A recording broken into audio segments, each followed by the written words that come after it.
an apology for that.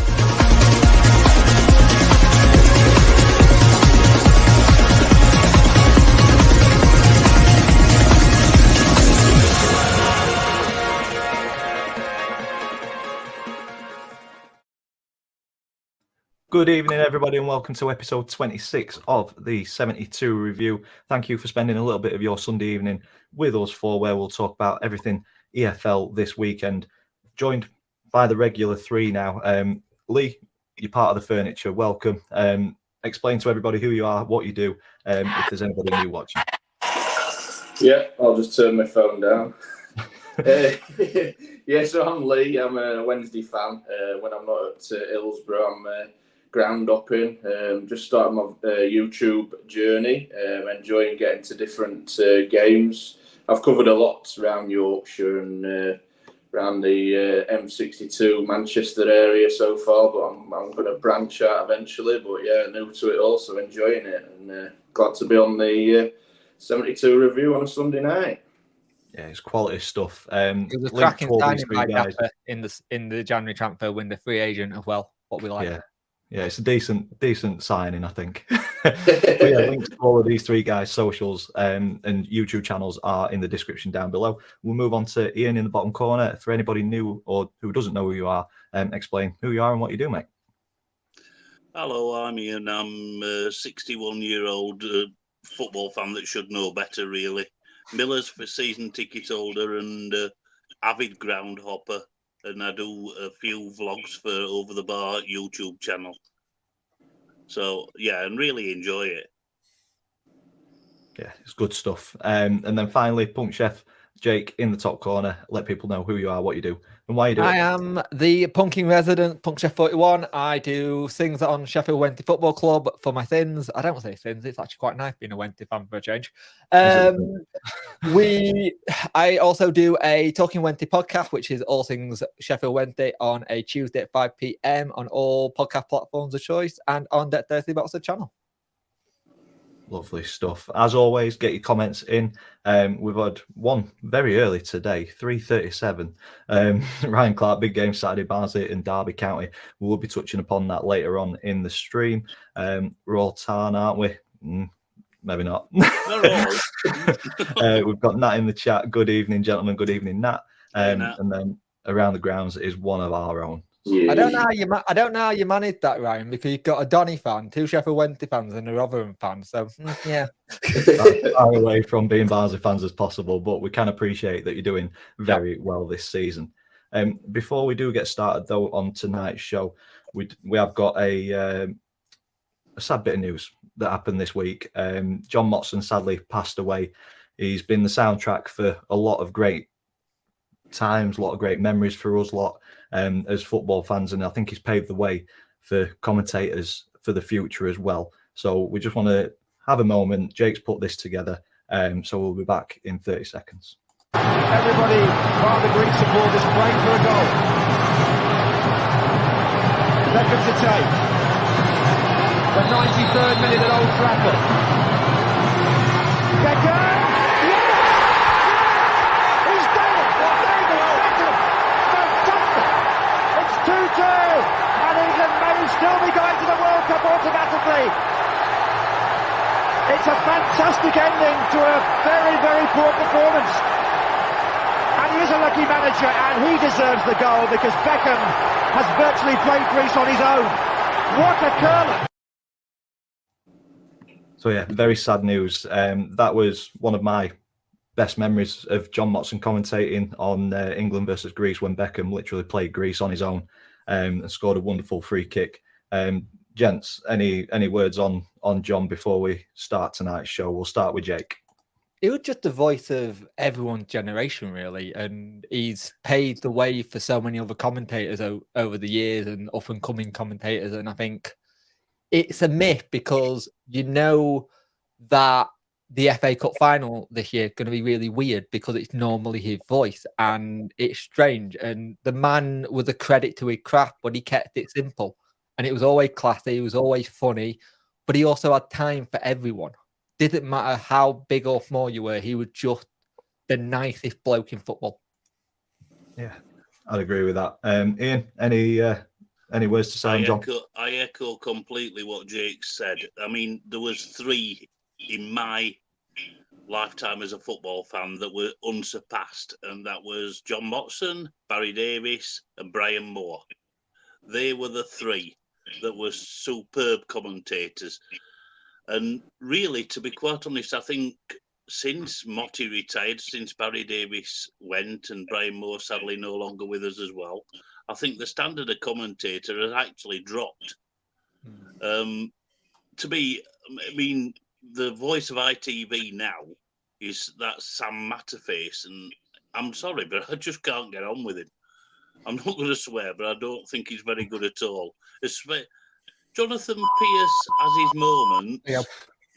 Jonathan Pearce has his is it Pearce? Yeah, Jonathan Pearce has his moments, but I don't think he's as good. I just don't think the quality of commentators these days were as good as in years past. Only one who's close is Darren Fletcher to a point, but even then, he's only good when he's got a good co-host on. Yeah. Yeah. And what about you, Lee? Any words for John? Yeah, just growing up, I think he's just he's been part of my growing up supporting football. Standout moments for me. I was on holiday in Tenerife, watching the Man U away at Wimbledon when Beckham scored the halfway line. It'll always stand out to me. That even when I see the bar now, it's just I'm like, oh, watch that goal there. But yeah, he's just iconic, absolute legend of the game. Just a nice guy as well. I mean, there was the clip with Pep Guardiola giving him the ticket, and he was just chuffed to bits just because he were a football fan.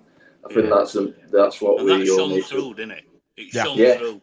Yeah, he was just doing what he loved. I mean, what we enjoy doing. It's just amazing and absolute legend. I think he was in the era where clicks, views, likes, all that weren't there, so you could just enjoy it. And that shone through every time he picked up that microphone. It was always something. But he could also make a really dull game funny by just one line and you remember it the entire game. Yeah, I was just about to say that. It was just goals. He made goals iconic because of the commentating skills that he just brought to it. Just amazing. Yeah, it was easy for him, wasn't it? It just natural. And I think we've lost a very good one there. So and also, he wasn't just passionate about the big, like top 6 teams. He was so knowledgeable. He knew everything there were to know about every club he covered. Oh, if he had an Alfreton Town versus like Game for United or something like that, which would have been a lower league, you'd hear all these random stats that he spent the entire week figuring out and speaking to someone and just wrote it down.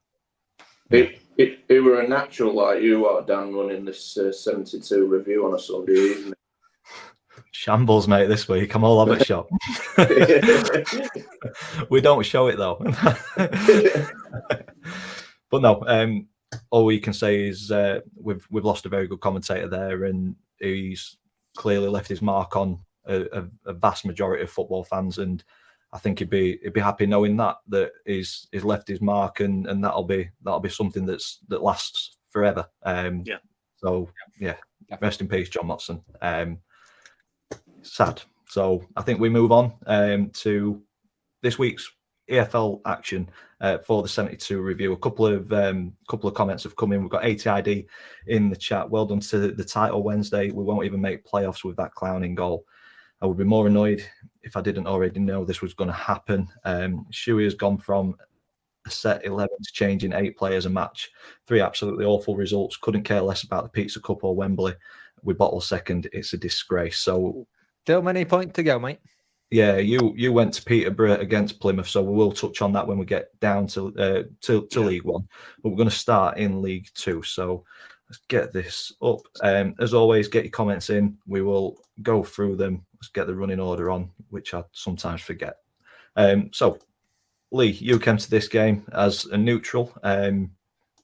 For me, I'm still frustrated. I just feel that we allowed Adam Clayton, a 34-year-old, to dictate the pace of play. Whenever he played in our midfield earlier on in the season, if there was a player who pressed him, put him under a lot of pressure, it was backwards passes, and we just gave him so many opportunities to get his head up and play diagonals, which us as fans know that he's very good at, but he's not very good at being harried, having to run, and we just allowed him too much space for me. I think it was balanced on a bit of a knife edge at 0-0 up to around 60 minutes, and then I think Bradford went up a couple of gears and put us under a lot of pressure. We had his backs against the wall, and I think at that point for me, that's where Schofield should be looking and thinking we're losing any sort of grip on this game and changing it. But he waited until it went to 1-0. Andy Cook, their main man, is 20 goals this season. Shocking keeping for me. Is just flapped at the delivery.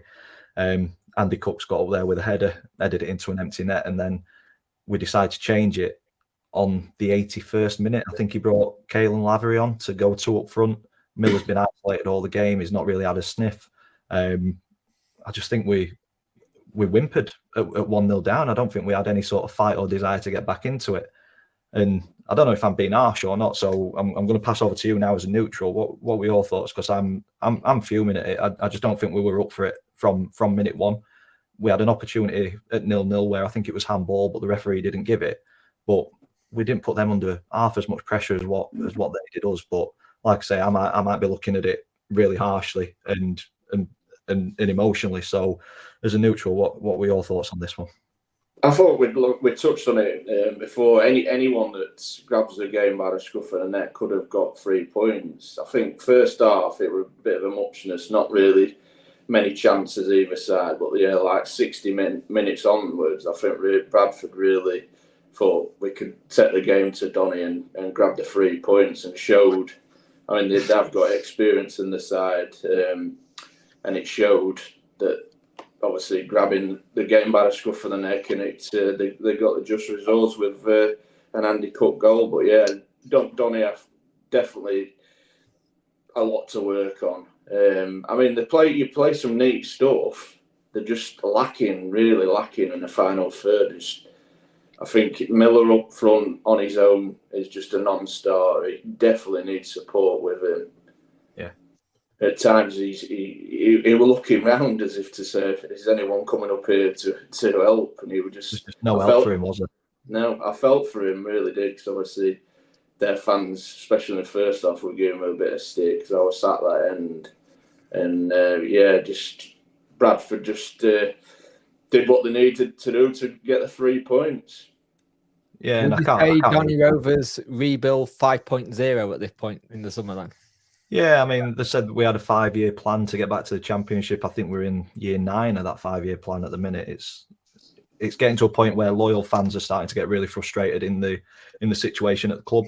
I know we've said it numerous times on the stream that this season they said bouncing back decisively, and we're currently sat 12th, I think. Still only 6 points away from playoffs, so a run of games could get us in it.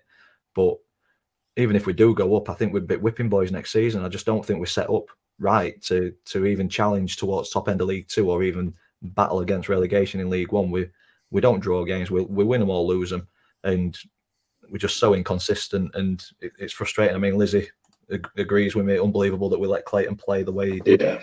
Sick of us having so few shots at home, and I think that kind of arcs back to what you said, Lee, about the lack of creativity and Miller being isolated up top. We're so easy to defend against. You just two defenders, stick one touch tight on Miller, win that first ball, or even if Miller wins it, your second defender's just mopping up. It's simple stuff, and we're seeing it from the stands. But Schofield's sticking by his philosophy, which you've got to give credit. If you stick by your beliefs, I think that's admirable. But you've got to have a plan B if it's not working for me. And at the minute, that plan B is coming too late. It's when we're chasing games, and you want to be seeing and preempting that you're losing that grip of the game, and make them changes, make them positive changes, especially at home. Playing one up front at home, it boils my blood. It really does. It's like you put all your eggs in one basket with Lee Tomlin to be the bloke who's going to get you all the goals, and then when he gone, I can't do this, my body gone. It's like you just didn't have another plan. Yeah, I think the most frustrating thing, if I were a Donny fan, was the just lack of giving up when Bradford scored. The body language were absolutely dreadful. there was no way you were going to get back into that after they'd scored. No. But like, there were one instant, I think he closed Clayton down and he spooned it out to touch. It just showed they were there for the taking. Yeah, they did what they needed to do, but I don't think they're an awfully amazing side. I think we'll be playing them next season. Yeah, I think they'll get playoffs. Yeah. They'll be in and around, but yeah, there's better sides. Like I watched Stockport a few weeks; they were better. We've got them next week. It played like a very much a Mark Hughes team. Mark Hughes had the ability to make football boring and uninteresting very quickly. Yeah. Can I touch on their away support? Yes, mate. Of course you can, because it was fantastic. Unbelievable. Best I've seen on since I've been vlogging. Absolutely incredible support. Didn't stop singing and absolute limbs when they scored. Yeah. Well, when you consider that they get 18,000 every home game for an underperforming League Two outfit, it's absolutely out of this world. Yeah. Different level. Well, no, that's Donny. We've got the moan, we've got the grumble out of the way. It's all positive from here on in. We'll stick in League Two, though. There are a couple of big score lines in League Two this week, and we'll start at Mansfield against Salford. This one, none of us saw this coming, did we? So we'll go to Jake or Ian. Which one wants to say this? Ian, go. Yeah. Matty Lund with 2 goals. Decent goals as well. They just cut through Mansfield like a knife through butter. And Mansfield are quite good defensively, in the normal circumstances. But where this came from is anybody's guess, because Mansfield have been in really good form. Yeah. And with the signings they made in January, you'd think they would be sort of, going up towards the playoffs. But this is a big setback for Nigel Clough's team, this. And Salford are up there with a good chance now. Yeah, it's a big playoff game, this, isn't it? I think it was decided by we've got some red flags for ATID with consider me triggered. Sorry, ATID. I'd switch off for a couple of minutes because we're going to go to another 5-2 score line shortly. I'll get the square button ready for you, mate. Good evening. But yeah, it's I just didn't expect this at all, and I think for me it's the quick goals in the first and second half. I mean, you look at Matty Lund scoring on 18 and then Hendrick scoring on 21. It's like a quick sucker punch, isn't it? And then 50 and 56. It's like it's very similar to what it kills the game off, doesn't it? It's very similar to what happened in the Prem, though. We look at the West Ham Nottingham Forest game. All their goals came in like the 70th minute and you killed it. And I think if you get those games really quickly and those goals are that quick as well, I think sometimes teams just don't know where to go because they're just like, what do we do? We've been controlling this. And if you look at the stats, they had more shots, but they were more clinical with what was on target. Yeah, it looks fairly evenly distributed, doesn't it? Shots-wise and possession, but Salford just very clinical, like you say. So decent result for them. It might well turn out to be the kick up the bum that Mansfield need. Yeah, possibly. But Salford have been crying out for scoring 5. They don't really score many, do they? No, and they look like they were slipping out of the playoffs at one point. The form had dipped a little bit, so this will be a big boost. I want to know who Bet they killed. Yeah. Well, yeah, it's going to kill at least one. Westerner. Man, 12 teams going for 4 places in League Two, and the relegation battle makes League Two look better than the Prem. Yeah, I think certainly more exciting. Yeah, I'd agree with that. So yeah, ATID, I hope you're still not with us because we've got another 5-2 scoreline here. Crawley against Carlisle. Crawley looking a bit bothered. In the water in Carlisle at the minute? Because they are just performing so well. I don't think many of us saw this coming at one point. They just hit another gear. And they are easily being able to. But look at the goals again, 10, 20, 26. Quick goals, really sucker punch goals. 20 shots, 9 on target. That's a great average to have. Not much of the ball either. Possession, though. Yeah, hardly anything at the ball. Now, Crawley, I worry for big style because they're not picking up wins. Teams around them are starting to do well. Their way of playing off the pitch seems dodgy. You put someone like a Don Telford, who was like up there top scorer at Newport last year, you should be getting goals out of him. He barely had a sniff this season. And Carlisle just look stupidly good at the minute. It's hard to see anyone stopping them anytime soon. I mean, 4-0 up at half time, 5 different scorers, puts them up to second in the table. It's decent, isn't it? Yeah. Yeah. They're just not picking up. I mean, we touched on it last week. Hartlepool again getting a point. I think Rochdale, they got a point, didn't they? Yeah. I think you turn it down there. I think you've got to get your points. They're vital. Yeah, I mean, I think myself that Carlisle have got an advantage because most away teams that are going to Brunton Park have got a hell of a long trip up. Yeah. And I think that can definitely work to Carlisle's advantage. Yeah. Like you just said, Lee, Rochdale getting a point at Crewe, Hartlepool getting the 3-3 at home to Walsall. Them points are absolutely vital at the bottom end of the table. We said it last week. Points at the bottom of the table, 1 point is massive. When you're up at the other end of the table, a point feels like a defeat. Whereas, Hartlepool getting dragged in. I know Crawley getting dragged in. Sorry, I know they've got 4 games in hand, but I can't see them winning them 4. Can you? No. The problem is with how Crawley's run, I worry that they're going to be one of the next teams that may go under. Yeah. Because who going to go try and touch that to try and fix it? Because it doesn't make sense. Like what's going on? Like if you're going to fix that, you need to just rip it up and start again, but not as a new club to hopefully try and save it. But they don't look good, and they just keep looking like they're going to drop even more. They don't seem like they can have the ability to know what a draw is. I think the two key things for the two at the bottom, Rochdale and Crawley, they've not just got problems on the pitch; it's off the pitch. Yeah. Either way, you're not winning. No. So if you're not doing well off the pitch, it's going to affect you on the pitch. Look at Gillingham, prime example. Off the pitch during the start of the season, they've had so much issues off the pitch. Off the pitch, things have now been sorted. Had a good transfer window. Look where they are. We all thought where Gillingham were this season was stupid considering the manager they've got. Yeah. But now he's been given the resources and the players that he's brought in, we can stop worrying about Gillingham. They'll probably finish mid-table. And if he has a good recruitment in the summer, they could go back up again. Could well do. Could well do. Towards the top end of the table, though, like I say, we've dropped down to 12th. I think that's about where we'll finish, to be honest, based on how inconsistent we've been this season. But Leyton Orient will be enjoying looking down at this absolute chaos in and around the playoff picture, won't they? Can we just give Leyton Orient the title now? I think so, I think that they've got it, haven't they? Surely. They can't mess it up from being that far in front. And Carlisle overtaking Stevenage as well. Yeah. But then you look at that, 58 down to 52 points in the playoffs. It's carnage, isn't it? Yeah, we are to now. It could go lower league football.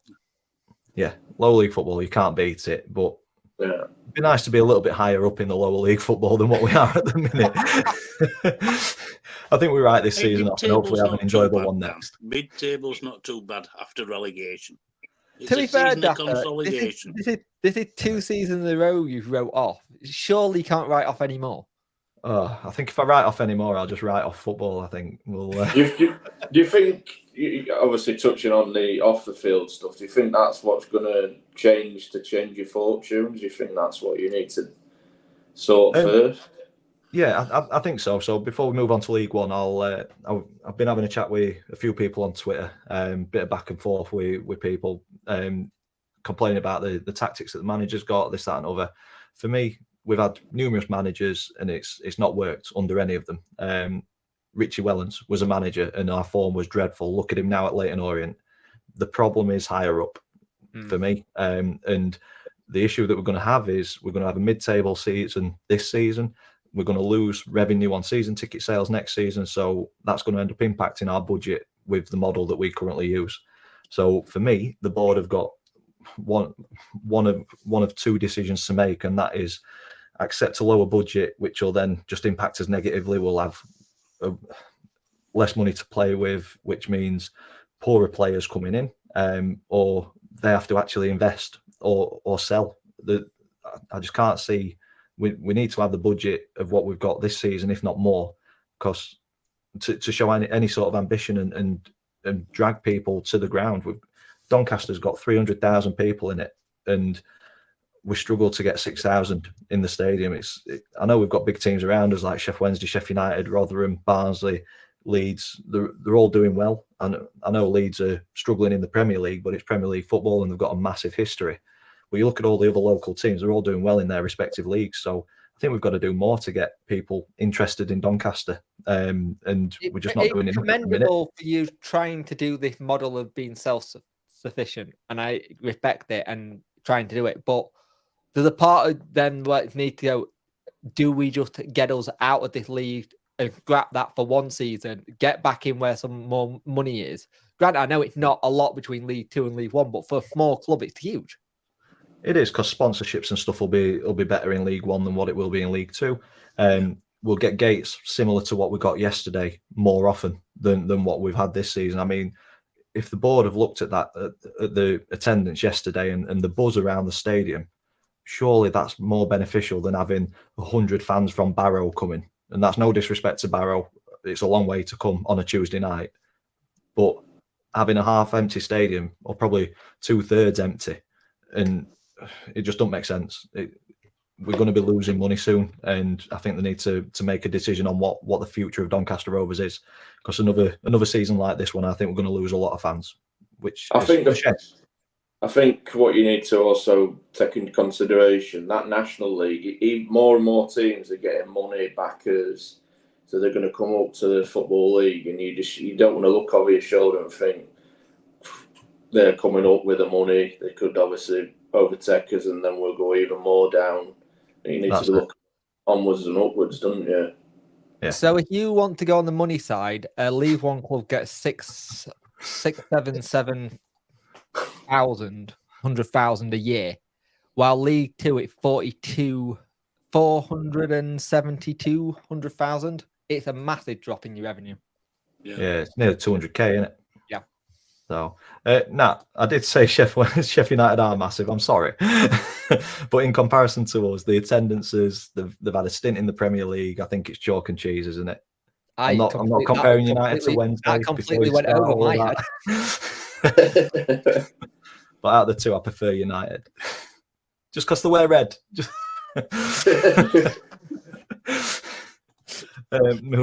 Moving swiftly on. We'll go. What about you, Ian? 100% Blades. Double for you, mate. Shall we just leave, Lee? Let these guys leave. See you later. Bye. At least it's even. It's 2-on-2 on the stream. Let's not fall that. Before we start on League 1, there is a congratulations in for Man United on winning the World Cup, the Mickey Mouse Trophy. Open tour to follow. Yeah. To be fair, let's give them credit. They have transformed since he come in. Ten Hag. Yeah. He's looking really good and he's doing what he wants. But it shows you what happens when you get rid of a player who's all about himself. Yeah, absolutely. Ronaldo goes and look at the difference. I think little stuff for long enough, Man United were just the Ronaldo show, weren't it? Yep. Yeah. There's little stuff like Rashford, obviously, he's main man at the minute, but he was late the other week and he dropped him. Yeah. And he accepted it, didn't he? He didn't complain. He said, "I'm in the wrong. I've got to be here on time. That's on me." Yeah. But to be fair with Marcus Rashford, he accepted it like a man, and he adapted, and he's reaping the benefits now. Yeah. Good man management there, I think. Footsie said Newcastle were the better side. I've not watched any of it, mate, so I don't know. Jake, you were watching it. Any thoughts on the final? Newcastle did look good, but Man United just had that clinicalness. Yeah. Newcastle just can't score. They're just getting that final third, and they're just no killer instinct at the minute. Sound like Donny. Yeah, pretty much, yeah. And Ian, did you watch any of it? I didn't watch any of it, to be honest. They were just dawdling on edge of area, and you just think, get your shot off. They were looking for one more pass. Yeah. Yeah, it's frustrating. ATID, when 7 days without wanting to jump off a bridge, don't do anything like that. Don't do that, mate. We like your comments and we like interacting with you. So we will make this swift and as painless as possible. Ian, you went to Peterborough against Plymouth. Well, firstly, what a game to choose. Absolutely superb. Posh were clinical. They were extremely good going forward, like I knew they were with the forward players they've got. JCH, penalty first goal, and it were definitely a penalty. It were obvious shove in the back. Early doors put someone up, and then in no time, the Cypriot that they've got, you think it's Cipriano they call him, just got a tap in after ATID's favourite player, Callum Burton, flapped it across 2-0. But to Argyle's credit, they came back well.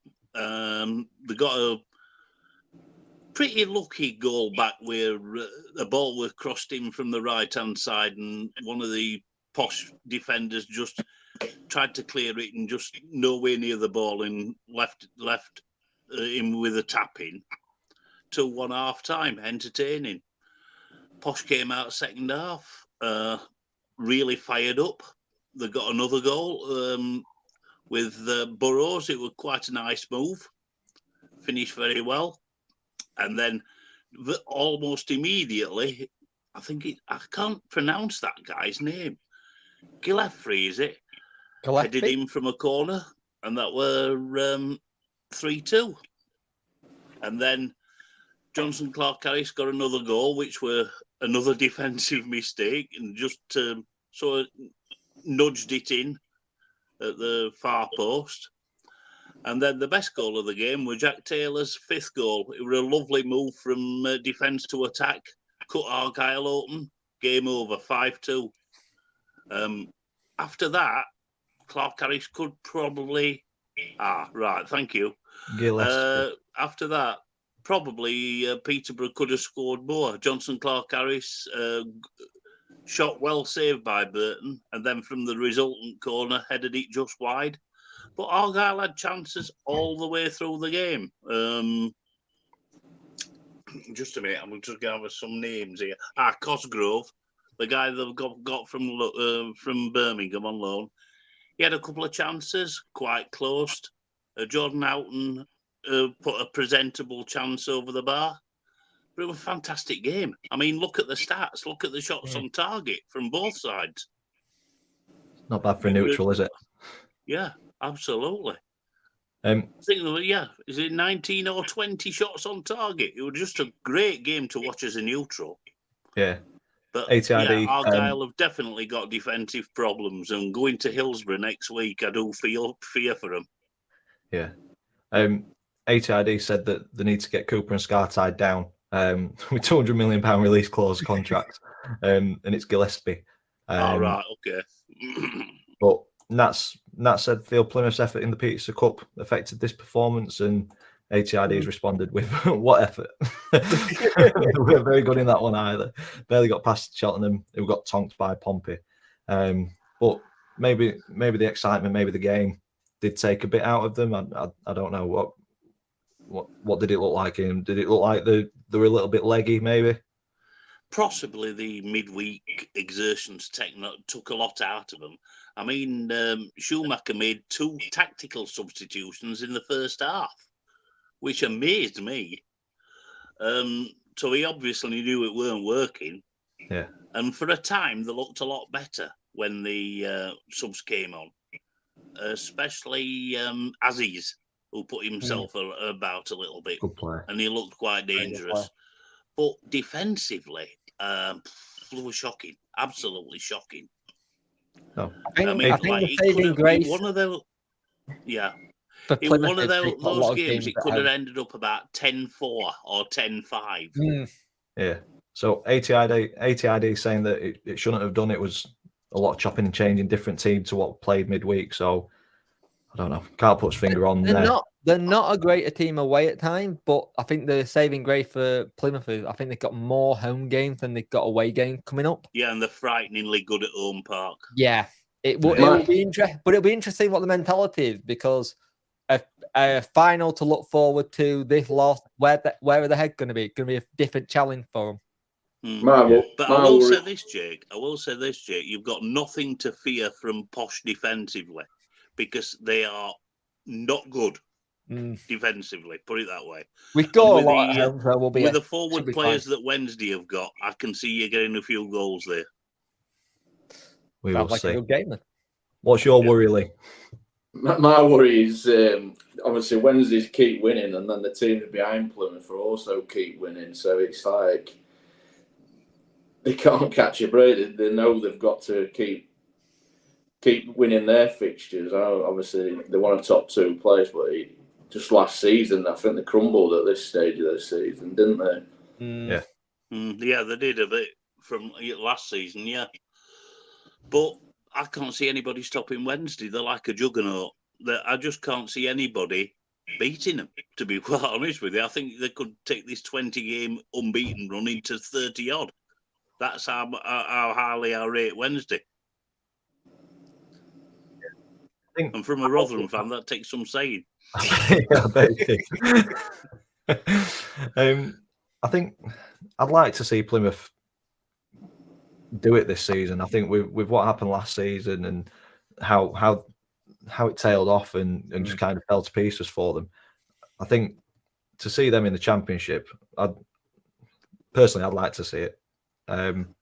Just chalk this one off and move on to the next one, I think, and hopefully lick your wounds and get back on it. Yeah.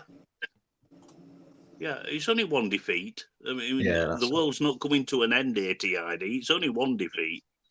I think it's more like you've seen it coming. Yeah, I think that's it. Yeah, I don't think he likes the keeper at all. We'll swap you with Mitchell. Moving on, Charlton Chef Wednesday. Jake, talk us through this one. We started the game quite fast, started really good with the ball, playing some good football, and we were without Marvin Johnson. He got a 3-match ban for the elbow in the Ipswich game. It's a loss, but credit to Jayden Brown, who we'd not seen hardly any football from, stepped up, came into it, played the assist for this. Liam Palmer, of all people, to get a goal again. The lad took it like a striker. He really did take it like a striker. And he's just been different level this season. If he doesn't get player of the season for Wednesday this season, it'll just be wrong. And he nearly had a chance to get 2. And we started playing some really good football and doing well. But second half, they really went at us. They had some really good spells. Dawson with 2 cracking saves to keep us in it. And it's one of these things, when they keep doing this strange thing that we've not seen from a Wednesday scene in a long time, is that we're grinding out results with 1-0s and just being able to be defensively solid. But when that final whistle went, it was like, we've actually done something which is remarkable with 20 games unbeaten. It's a new club record. The thing is, I understand what you're saying, Ian, but as Wednesday fans, we are being it one game at a time. Just one game at a time, because we don't want to go too far. We don't want to go too ahead of ourselves, because we know what it's like. We've been that team where we've gone a bit too far. I think. And also, it'd be quite interesting to see if Wednesday do lose a game, how they respond to it. Yeah, it will be interesting to see that, because we lost against Fleetwood, and I think it was a good tell, but even that was in the league.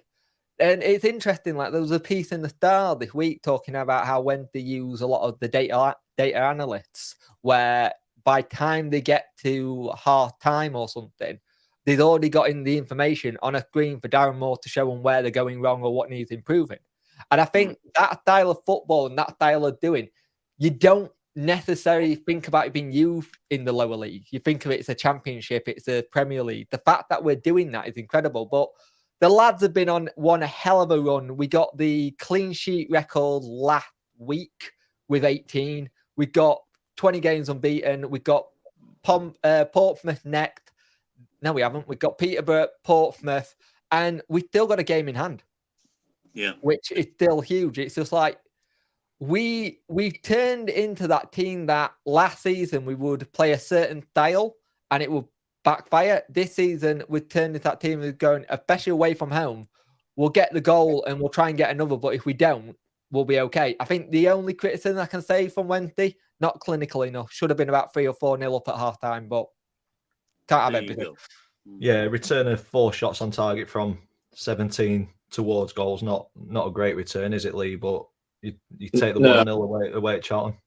Yeah, I heard him his interview after the game on Radio Sheffield. I think that was the only criticism, that we could have killed the game and obviously put it out of sight. But I think huge credit to the lads. Darren Moore said to him obviously before the game that we need to fast start, because he knows Charlton, if they get into the rhythm and with the young fans, they'll get with them and drive them forward. But yeah, huge credit to the boys. Darren Moore, unbelievable job what he's doing.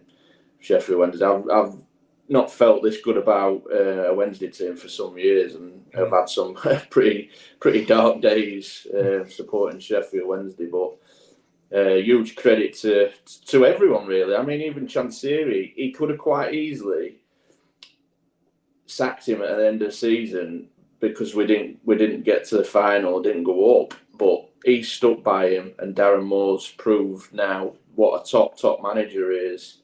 And I hope for him we can go on now and win the league, because it's what he deserves. It's what he deserves on his CV. He's a credit to the club, absolute legend. And he's not been there long. I can quite easily say now he's a legend. He's made me feel proud of him. 2 years in March. 2 years in March, yeah. Yeah. I think the thing that what he done, he brought a club that was quite fractured together. I think if we got Darren Moore in when we hired Tony Pulis, we wouldn't have got relegated. We would have stayed at 100%. Because he just knows how to motivate players without effing and blinding. It's like he's managed to get a player like Josh Windass at times in the Championship. He was seen a ball greedy and a bit of a mouthy. He put an arm around him and turned around and said, you don't need to be this player. He's more assists this season. I think he got like 20 goals and assists combined. Yeah. And you just look at the midfield we got. You look at defence, and if there's anything that we could do with it, it's like picking up defensively. But you look at the clean sheet record. Cam Dawson's had 11 games in net. He got a 72% of clean sheets. That's just insane. Yeah.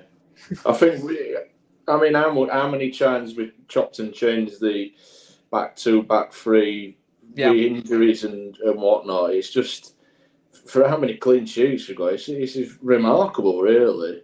I mean, that win yesterday was just, for me, a title winning win. I mean, no one likes it's perfect for me. It's like, it's 1-0, clean sheet, you're coming home, away from home. That's what you want.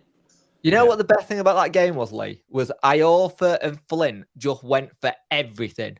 At one point, they both headed the same ball to get it away. And there's something about the belief in this team at the minute and the togetherness, and you see it in social media, you see it on things. I don't think we've had this belief and the camaraderie are good. I think it's better than it was when we had Carlos.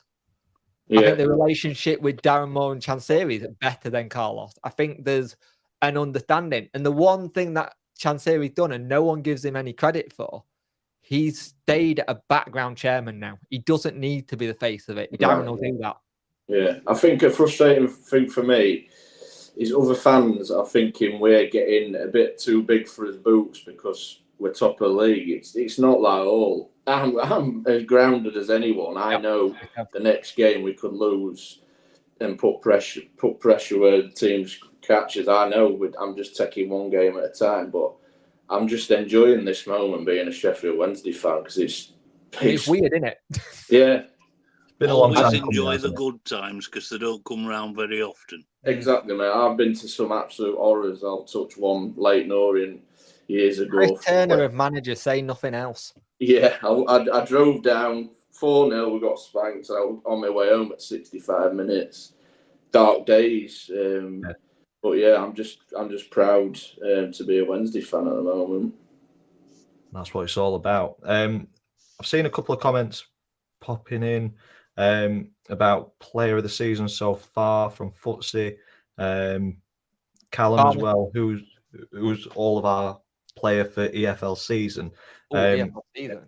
Yeah, I have got a comment from somebody who doesn't manage to catch the live stream, but always comments afterwards, watches it throughout the week. It's from Maple AFBC. He had a question that he wanted to put to all of us next time, and it is, who are your players and managers of the year so far in each 3 leagues? So we'll have a think about that one and come back to it, unless you've got an answer on the end of your tongue already. If you have, shout them out. Personally, in the Championship, the player of the season, in my estimation, is Jack Clark at Sunderland. He's had an absolutely fantastic season. And what about manager for the Championship? It's Victor at Coventry. Their striker is just superb. Gyökeres, superb. Yeah, I'd put him in my team of the season, definitely. He's a good striker. Yeah. I think the 3 managers for me, League Two, I think you've got to Richie Wellens credit, because he's had 2 failed, obviously Salford and Donny, and he's now gone with Orient, and he's proven that he's a good manager. I think you can't look past Darren Moore in League One so far, and Shuey. Yeah, and that one as well. Shuey, they could have gone a different route after what happened. Yeah, and I think Championship, I know I want to give it to Company, but I think I'm going to go a different direction and get it to Millwall manager Rowett, because what he's doing there is absolutely incredible. He's had an awful lot of criticism. I'd agree there with Rowett. Yeah, so I think I'd put Carrick in for a shout for Championship with what he's done at Middlesbrough. Yeah. There's a lot of candidates in all leagues. Paul Simpson at Carlisle in League Two. Yeah. I'm touching on managers. We had a sacking today, lads. Yeah. We did. Oxford United has sacked Carl Robinson. Yeah. You look happy about that, Ian. Well, to be quite honest, I don't like the man. No, I don't. And I think he's been living on borrowed time for far too long. Yeah, poor defeat for Oxford at home to Bristol Rovers, which I didn't know about too much pressure on the gaffer, and away he went. And like Ian said, I think he's been living on borrowed time for some time this season, really underperforming Oxford in League One. But yeah, for that question, I think towards the end of the season, we'll probably put together our Championship, League One and League Two. I think we did it last combined. Yeah, we did last season. We did his own individual one, then we did a combined one for League One. But I think we'll probably just get his heads together and do a combined Championship team of the season, manager of the season, and then the same for League One and League Two.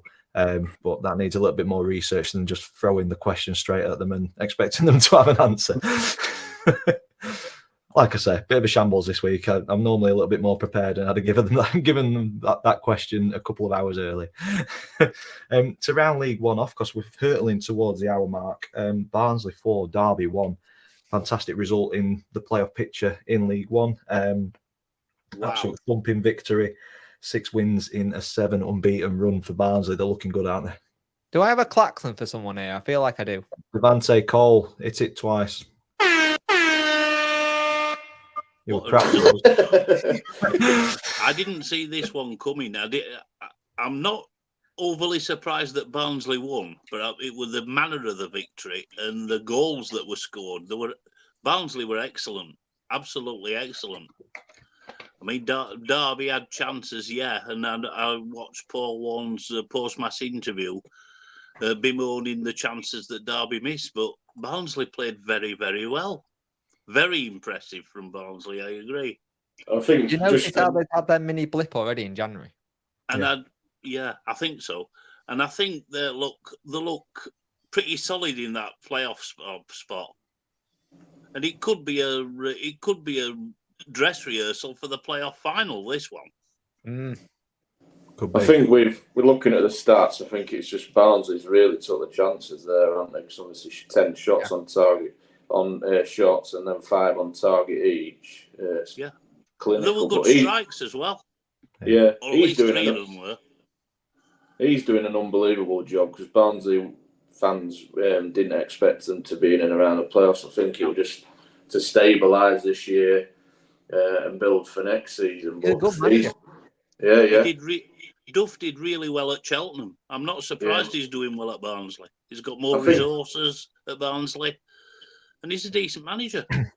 Yeah, I think their worry is the fans are saying that he obviously needs backing because otherwise clubs are going to come in for him in the summer, maybe Championship clubs, maybe higher. So I think that's their worry. But yeah, he's doing a remarkable job. That's a worry for all teams at our level, though, isn't it? Where you start performing well and vultures start circling, don't they? Yeah. Look at Wednesday; they took Darren Moore off us. Buggers. You're not sure about that, though, Dan, are you? You know what? We said it before we went live. I talk about Darren like he's an ex. It still hurts. I love him. I just want him back. Do you send him drunk chat texts? 3 o'clock in the morning. Texting Big Dad. Just want to cuddle. Who's that? Oh, no one, love. Right, swiftly moving on. League table. Forest Green, rock bottom. Cambridge, MK Dons, Accrington make up the bottom 4, with Morecambe just outside. Cheltenham as well on 33, 2 points outside of the drop. Oxford, new manager, could get that new manager bounce and save a season, which could be a difficult one for them. Moving towards the top, Wednesday perched nicely in first. Plymouth took a dint in their title expectations or title chances this weekend, but I think as long as they lick the wounds and get back quickly, I think they'll be okay. There's a big battle going on behind them. I shall mention to Plymouth and Bolton to get in the Pizza Cup final. The only way Bolton can lose it is if their gaffer opens his gob. They're the best team in the world. Yeah, and big shout out to Nappers, who got back to Fleetwood games. He was back to games this weekend. He was able to stand. He was allowed to do that. So Nappers is back doing what he does. We all love seeing him do. Great news. And his team's doing well for him. Yeah, exactly that. So League One looking very nice for Wednesday fans. Just keep on doing what you're doing, and I think Championship football will return. And that takes us into Championship football, and we will start midweek because Rotherham didn't play over the weekend. So you had a stress-free Saturday, Ian, but you had a very stressful night instead. You had a very stressful Tuesday night. You were thinking this was going to be an absolute thumping, and it was the opposite. Talk us through it. After the debacle of the performance against Coventry, which we were well beaten, we weren't expecting too much when Sunderland rocked up to town. But we fought like tigers, like we expect as supporters. We blocked everything. Defence, especially Cameron Humphreys and Lee Peltier, were brilliant. We also created some chances, some good chances as well. And the first goal came when Ollie Rathbone were left by the Sunderland defence to virtually pick his spot. Nobody got anywhere near him, and he just sort of stuck a left foot shot past the keeper, unchallenged, on his weaker foot. 1-0 up. We thought, what's going on here? Sunderland, possession-wise, they had most of it. But apart from a couple of Victor Johansson saves, one of them especially were very good, we kept Sunderland at arm's length.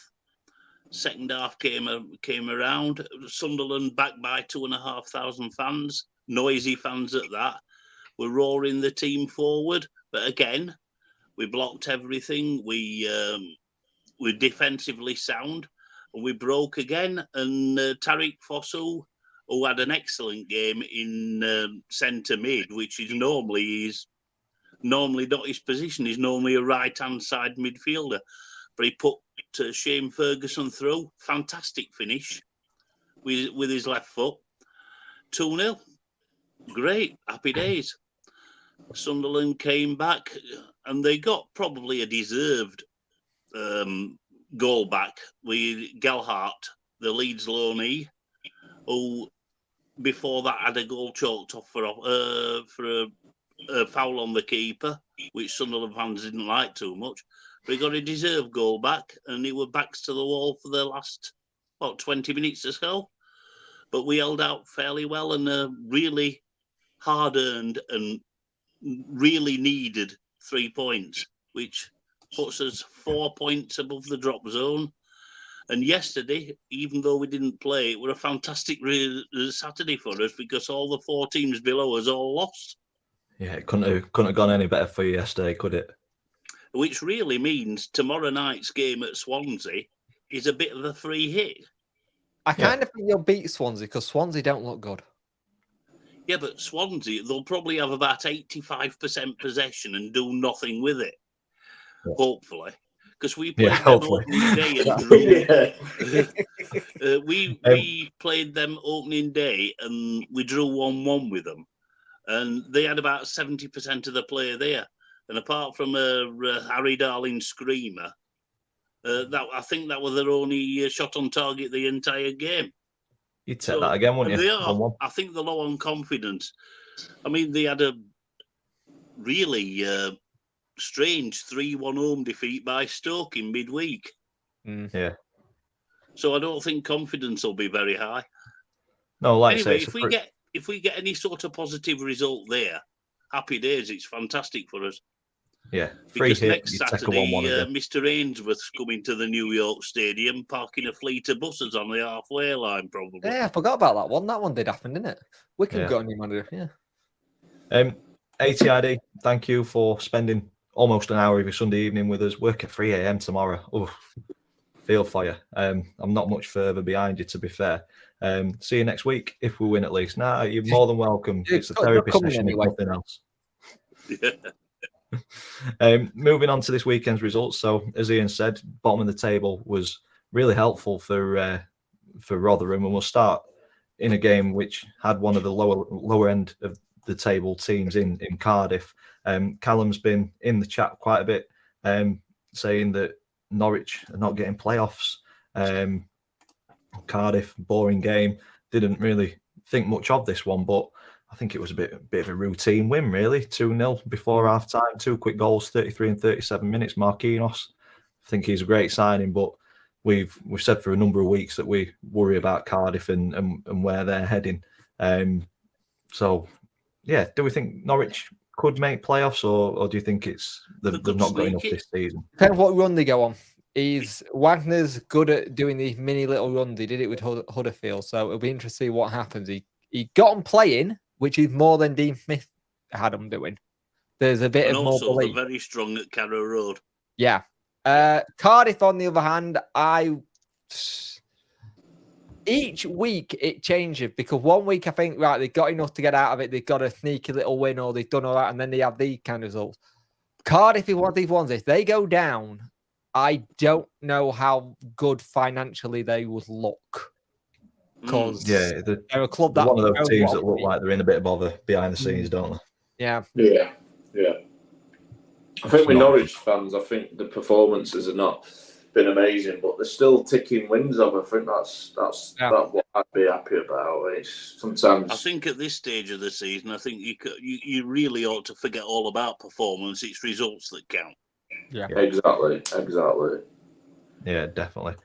Another positive result towards the top end of the Championship before we round this stream off, because we're almost at the hour mark, was West Brom against Middlesbrough. By the way, West Brom. Dial Dykes, do you know the story about him? Go for it. So apparently he was washing his clothes with dishwasher tablets because he thought they were for the washing machine. Yeah. For a year.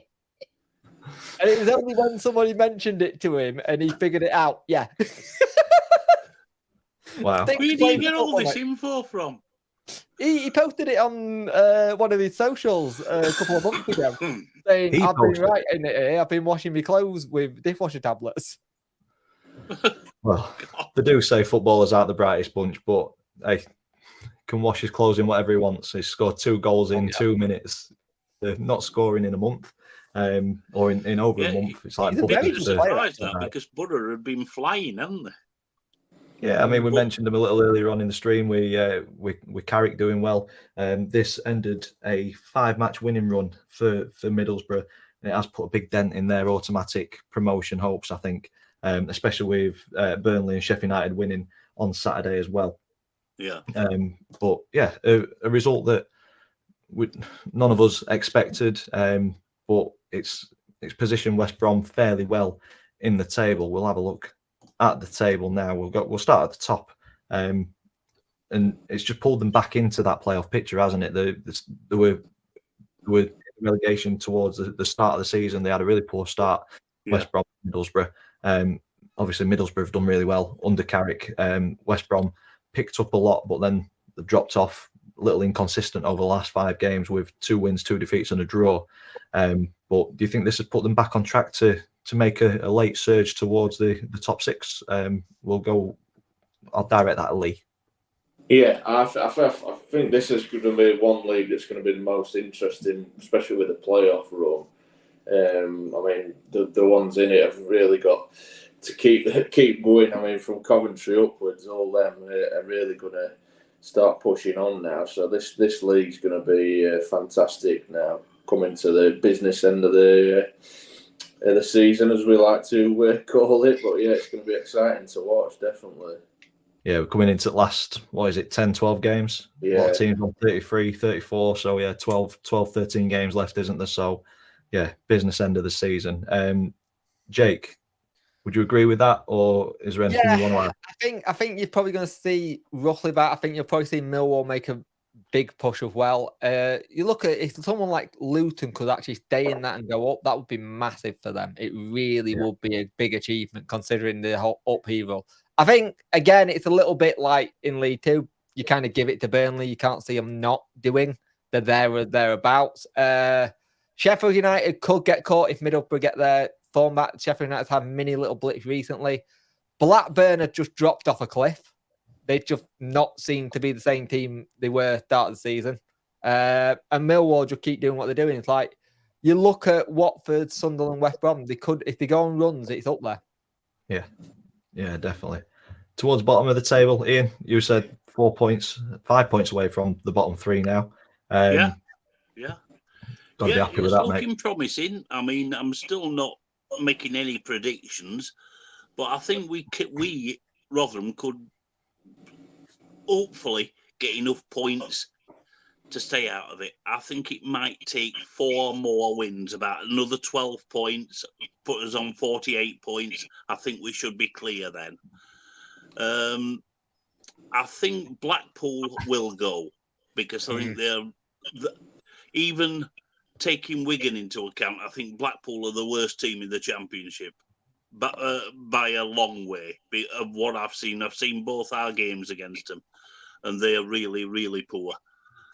Wigan, I don't know if they can put some form together. I mean, all right, they've only lost 1 out of the last 5, but 3 of them have been draws, and draws are no good to anybody at this stage of the season.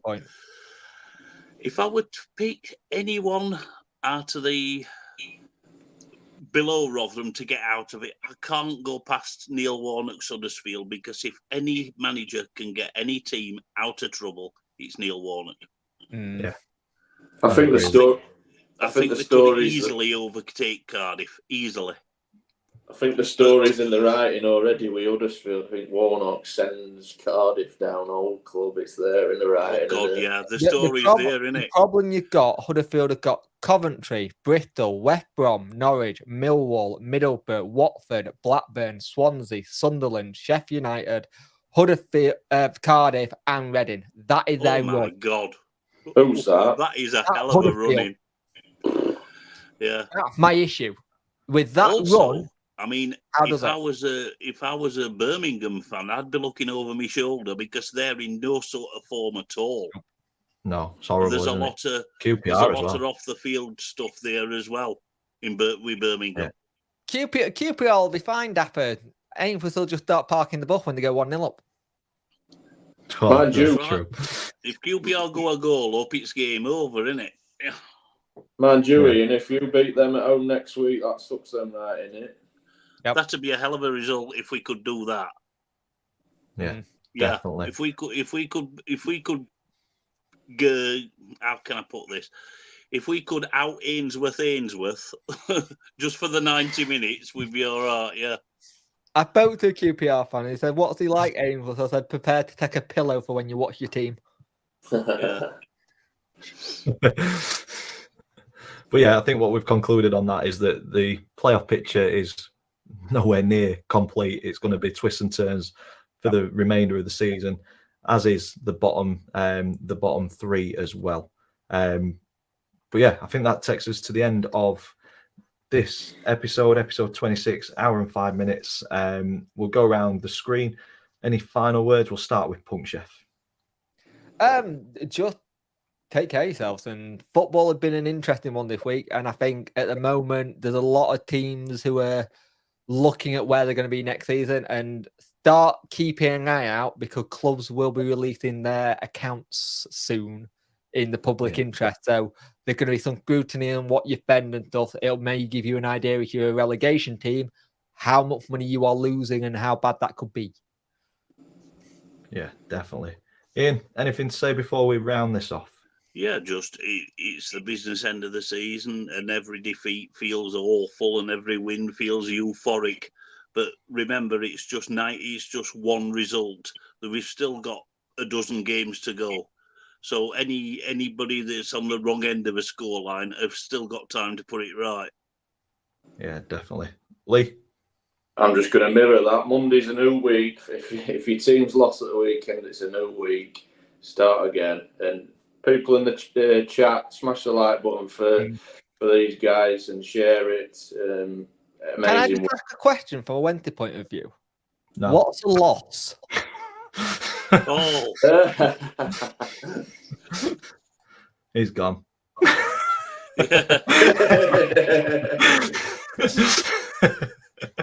Give you a little time out for that one. Jake, if we're still in Championship and you play us next season at Hillsborough, you'll know what a loss is. Okay, I'll let Michael Smith know that you think that. But no, He's going to score 2 own goals.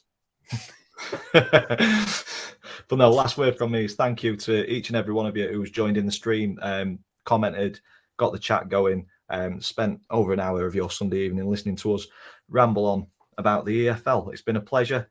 Head over to these guys' YouTubes. They're all links are in the description down below. Please subscribe to them, the great content creators. Subscribe to me if you haven't already. This has been the 72 review.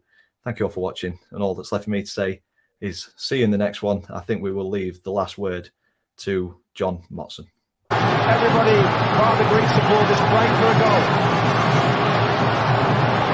Second to take. The 93rd minute at Old Trafford.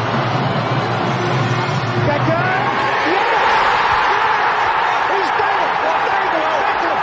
Fantastic! It's 2-2! And England may still be going to the World Cup automatically. It's a fantastic ending to a very, very poor performance. And he is a lucky manager, and he deserves the goal because Beckham has virtually played Greece on his own.